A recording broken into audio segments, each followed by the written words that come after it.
Hello student.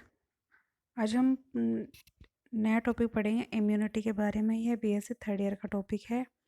तो immunity में बहुत सारे टॉपिक्स होते हैं, जैसे कि इम्यूनिटी के बारे में जानकारी प्राप्त करना, उसकी definition, component of immune system, उसके टाइप्स, कितने टाइप्स की होती है, एडेप्टिव और इम्यूनिटी और उसका मैकेनिज्म। सेकंड में इसका एंटीजन और थर्ड में इसके बारे में एंटीबॉडीज़ के बारे में पढ़ेंगे। तो सबसे पहले हम इम्यूनिटी के बारे में स्टार्ट करते हैं। तो सबसे पहले इम्यूनिटी की डेफिनेशन, परिभाषा। The resistance acquired by A host towards injury caused by A micro organism and their product. किसी भी ऑर्गेनिज्म के अंदर कोई भी इंजरी होती है, तो इंजरी के दौरान, दुर्घटना के दौरान जो माइक्रो ऑर्गेनिज्म से जो भी प्रोडक्ट बनते हैं, उनसे बॉडी में रेजिस्टेंस प्रोवाइड करना ही इम्यूनिटी कहलाते हैं। Protection against the infectious disease is only one of the consequence of the immune responses. Infection disease से जो प्रोटेक्शन होती है वह सिर्फ इम्यून रिस्पॉन्स के द्वारा ही हो पाती है, which entirely is concern with the reaction of the body against the foreign antigen. और यह इम्यून रिस्पॉन्स होता है, यह उस पर डिपेंड करता है कि जो एंटीजन हमारी बॉडी में प्रवेश किया है उसके साथ उसका रिएक्शन किस प्रकार से होता है। इम्यूनिटी होती है वो दो टाइप्स की होती है, इन्नेट इम्यूनिटी और अडेप्टिव इम्यूनिटी। इन्नेट इम्यूनिटी भी, उसमें भी दो सब पार्ट होते हैं, नॉन स्पेसिफिक और स्पेसिफिक। और अडेप्टिव भी दो प्रकार की होती है, एक्टिव और पैसिव इम्यूनिटी। तो सबसे पहले हम इन्नेट इम्यूनिटी के बारे में पढ़ेंगे। Resistance of infection which an individual possesses by virtue of his genetic and constitutional makeup। innate immunity कह सकते हैं कि जो कि बाई बर्थ मिलती है, बाई बर्थ किसी भी ऑर्गेनिज्म में उसमें बाई बर्थ पाई जाती है। It is not affected by the contact with micro organism और इम्यूनाइजेशन। ये दो प्रकार की होती है, नॉन स्पेसिफिक और स्पेसिफिक। तो पहला है इन्नेट इम्यूनिटी में स्पीशीज इम्यूनिटी। टाइप्स में हम देखें तो resistance of to pathogen shown by all members of a particular species, यानी ऐसी इम्यूनिटी, ऐसी प्रतिरक्षा जिसके अंदर किसी पैथोजन के अगेंस्ट रेजिस्टेंस उत्पन्न होता है, वह इस पर्टिकुलर स्पीशीज के अगेंस्ट होता है, वह स्पीशीज इम्यूनिटी कहलाती है। जैसे कि एग्जाम्पल है anthracis infect human beings but not chicken. Anthracis जो होते हैं वो ह्यूमंस में इन्फेक्ट होता है, लेकिन चिकन यानी कि मुर्गियों में नहीं होता है। तो यानी पर्टिकुलर स्पीसीज की इम्यूनिटी होती है। ये दूसरा है रेशियल, जिसमें within a species different races में show different in susceptibility to infection, यानी कुछ प्रकार के स्पीसीज़ों में कुछ इम्यूनिटी अलग अलग प्रकार से पाई जाती है। जैसे कि example genetic resistance plasmodium falciparum malaria resistance only in Africa. Africa के अंदर जो प्लाज्मोडियम फाल्सिफोरस मलेरिया का रेजिस्टेंस होता है वह केवल अफ्रीका में पाया जाता है, बाकी किसी और दूसरे एरिया में नहीं पाया जाता है।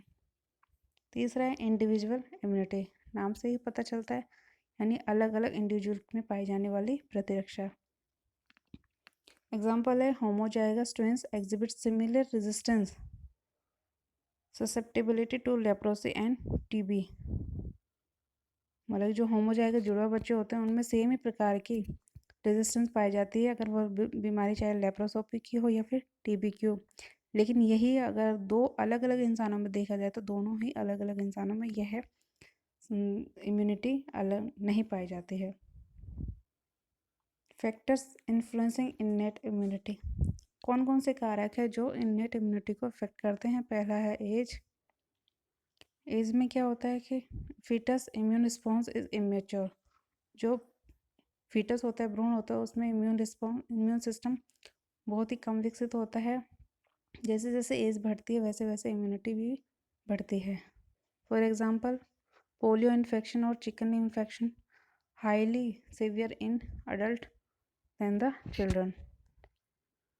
दूसरा है हार्मोनल। हार्मोनल में अगर देखा जाए जैसे कि डायबिटीज़ हो गया, जिसके अंदर हाइपोथायराइडिज्म इन एडल्ट और एड्रेनल डिसफंक्शन।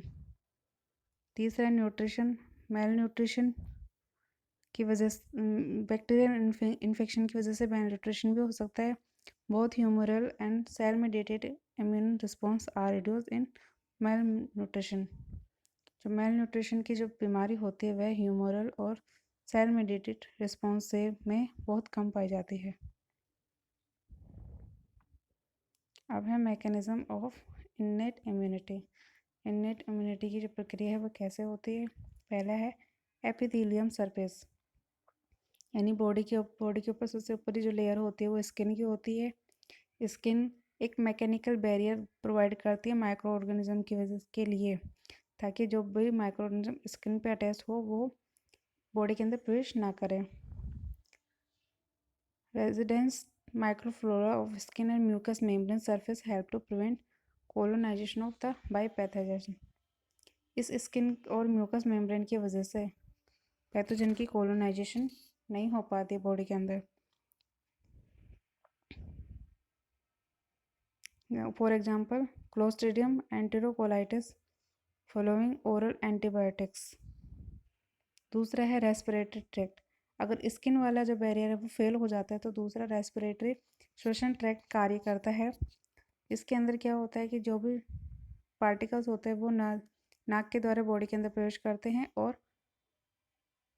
नाक के अंदर जो म्यूकस मेम्ब्रेन होती है वहाँ पर आकर चिपक जाते हैं। इस म्यूकस मेम्ब्रेन में हेयर लाइक सीलिया पाए जाते हैं जो फॉरेन पार्टिकल्स को फेरेंस के तरफ फेंकने का काम करते हैं, जिसकी वजह से खांसी या कफ की स्नेजिंग की कंडीशन उत्पन्न हो जाती है, जिसके द्वारा जो भी फॉरेन पार्टिकल होते हैं वो खांसी या छींकने से बॉडी से बाहर निकल जाते हैं। तो एक तरह से जो कफ होता है या खांसी होती है वो रिफ्लेक्स एक्शन की तरह कार्य करता है, डिफेंस मैकेनिज्म करता है। खांसी और जुकाम छींक से फॉरेन पार्टिकल या जो भी बैक्टीरिया वायरस जो भी होते हैं बाहर के ऑर्गेनिज्म होते हैं वो बॉडी के अंदर प्रवेश नहीं कर पाते हैं। तो पहला बैरियर था स्किन, दूसरा बैरियर हो गया रेस्पिरेटरी, तीसरा बैरियर है इंटेस्टाइनल ट्रैक्ट। अगर इन दोनों बैरियर भी ये भी फेल हो जाते हैं और बैक्टीरिया या वायरस बॉडी के अंदर प्रवेश कर जाता है तो इंटेस्टाइनल ट्रैक्ट एक्टिव हो जाता है। वहाँ पे क्या होता है, माउथ में सलाइवा पाया जाता है और सलाइवा माइक्रो ऑर्गेनिज्म पर एक्शन स्टार्ट करता है, जिसकी वजह से जो माइक्रो ऑर्गेनिज्म है वो डिस्ट्रॉय हो जाते हैं, क्योंकि जो स्टमच में जाके इंटेस्टाइनल में जाकर जो गैस्ट्रिक जूस होता है वो गैस्ट्रिक जूस का मान एसिडिक होता है, वो एसिडिक पीएच होता है, जिसकी वजह से बैक्टीरिया एसिडिक पीएच होने की वजह से डिस्ट्रॉय हो जाते हैं। चौथा बैरियर है कंजक्टिवाइज। टीयर्स होते हैं जो आंखों में आंसू आते हैं वो भी माइक्रो ऑर्गेनिज्म या डस्ट पार्टिकल को बॉडी में प्रवेश करने से रोकने का कार्य करते हैं। और लास्ट है जेनेटो यूरिनरी ट्रैक्ट। यूरिन के द्वारा भी फॉरेन पार्टिकल बॉडी से बाहर निकलते हैं। अब है antibacterial substance. Non specific antibacterial substance present in blood and tissue. ये नॉन स्पेसिफिक एंटीबैक्टीरियल सब्सटेंस होते हैं वो ब्लड और टिश्यू में पाए जाते हैं। कुछ पार्टिकल सब्सटेंस जैसे कि प्रोपरडीन, कॉम्प्लीमेंट्स, लाइसोसोम, बीटा-लाइसिन, इंटरफेरन आदि जो भी है वो एंटीवायरल एक्टिविटी शो करते हैं। पहले वाला हमने पढ़ा था वो फिजिकल था, दूसरा है ये एंटीबैक्टीरियल सब्सटेंस। कॉम्प्लीमेंट सिस्टम होते हैं वो एक पर्टिकुलर रोल प्ले करते हैं पैथोजन को डिस्ट्रॉय करने में अगर वो ब्लड और टिश्यू में एंटर कर जाते हैं। तीसरा है cellular factor. When infection cross the barrier of epithelium, tissue factor comes for defense। अगर कोई इन्फेक्शन एपिथेलियल सरफेस को क्रॉस कर जाते हैं और टिश्यू फैक्टर को क्रॉस कर जाते हैं तो वो सेलुलर फैक्टर में एंटर करते हैं, वहाँ पर सेलुलर फैक्टर एक्टिव हो जाता है। Exudate inflammatory reaction occurs by accumulation of phagocyte at the site of infection. इस प्रक्रिया में क्या होता है कि जो भी इन्फ्लेमेटरी रिएक्शंस होती है वह वहाँ पे स्टार्ट होते हैं जहाँ पर इन्फेक्शन होता है, और उसके बाद जो भी इन्फेक्शन होता है उसके दौरान सेलुलर फैक्टर एक्टिव हो जाता है और वो एक बैरियर बनाता है ताकि जो इन्फेक्शन हो वो आगे जाके स्प्रेड नहीं हो। और इसमें जो फैगोसाइटिक सेल्स होती हैं वह इन्फेक्टिव सेल्स को डिस्ट्रॉय करने का कार्य करती है। चौथा है इन्फ्लामेशन। अगर स्किन बैरियर, सेलुलर बैरियर और टिश्यू बैरियर भी थोड़ा सा कम काम करता है तो इन्फ्लामेशन बैरियर के द्वारा भी जो भी माइक्रो ऑर्गेनिज्म या बैक्टीरिया, वायरस होते हैं उनके प्रभाव को कम किया जा सकता है।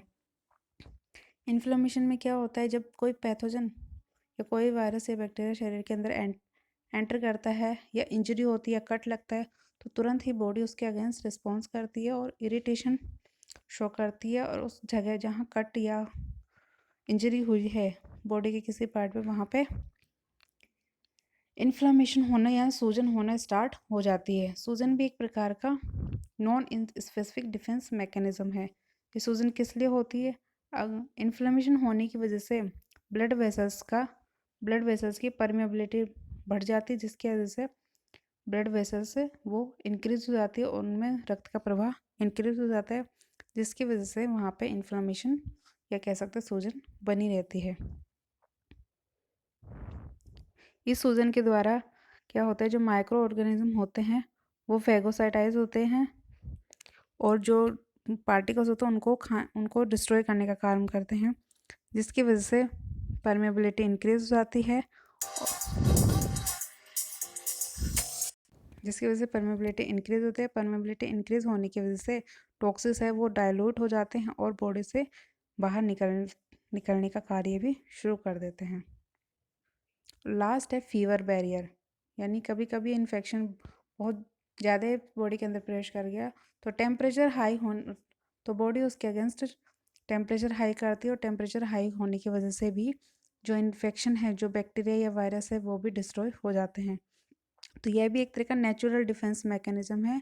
बॉडी का टेम्परेचर हाई होना भी सही परिस्थिति है।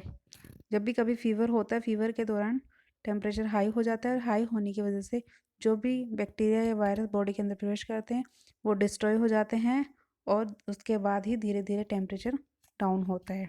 तो आज हमने इन्नेट इम्यूनिटी के बारे में पढ़ा कि इन्नेट इम्यूनिटी होती क्या है और इसकी प्रक्रिया कैसे होती है। नेक्स्ट लेक्चर में एक्वायर्ड इम्यूनिटी के बारे में पढ़ेंगे।